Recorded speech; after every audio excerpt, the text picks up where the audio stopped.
Assalamualaikum warahmatullahi wabarakatuh. Saya Elisnur Hadijah, mahasiswi semester 4, Program Studi Agama-Agama, Fakultas Usuluddin Adab dan Dakwah IAIN Pontianak.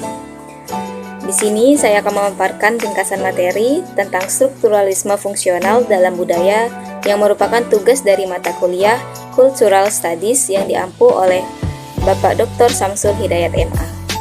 Teori fungsionalisme struktural memandang masyarakat sebagai suatu sistem secara fungsional berada dalam kondisi equilibrium, dikenal dengan integration approach, order approach, equilibrium, atau lebih populer dengan structural functional approach.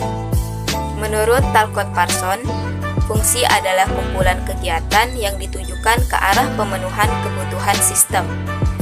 Selanjutnya, Parsons juga mengatakan ada 4 fungsi penting mutlak yang dibutuhkan bagi semua sistem sosial, yaitu adaptasi, pencapaian tujuan atau goal attainment, kemudian integrasi, dan latensi.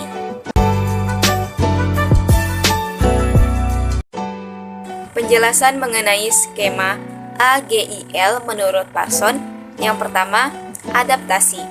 Di sini, sistem harus bisa beradaptasi, menyesuaikan diri dengan lingkungan dan mengubah lingkungan sesuai dengan kebutuhan.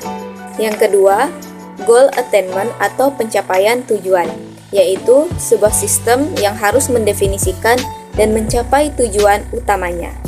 Ketiga, integrasi, yaitu sebuah sistem harus mengatur antar hubungan bagian-bagian yang menjadi komponen. Keempat, latensi atau pemeliharaan pola. Sebuah sistem harus memperlengkapi, memelihara, dan memperbaiki baik motivasi individual maupun pola-pola kultural yang menciptakan dan menopang motivasi. Dari penjelasan tersebut, terlihat bahwa Parsons ini lebih menekankan pada hierarki yang jelas mulai dari tingkat yang paling rendah hingga tingkat yang paling tinggi. Lalu, pada tingkat integrasi, menurut Parsons, terjadi dengan 2 cara. Yang pertama adalah masing-masing tingkat yang lebih rendah menyediakan kondisi dan kekuatan yang diperlukan untuk tingkatan yang lebih tinggi. Cara kedua adalah tingkatan yang lebih tinggi mengendalikan segala sesuatu yang ada di tingkat yang lebih rendah.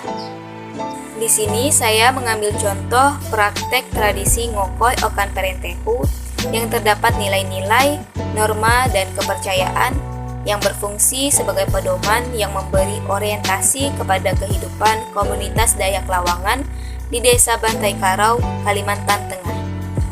Aktivitas tradisi Ngokoi Okan Perentehu merupakan perwujudan sebuah sistem keseimbangan yang fungsinya saling beradaptasi, pencapaian tujuan yang sama kepada Jo'us Tuha Allah Ta'ala, berintegrasi dalam peranata kehidupan Dayak Lawangan, dan pemeliharaan pola dalam tradisi yang berjalan dan dilestarikan antar generasi yang melahirkan fungsi religius, fungsi norma sosial, dan fungsi estetika.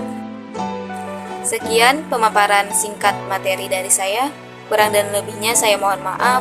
Wassalamualaikum warahmatullahi wabarakatuh.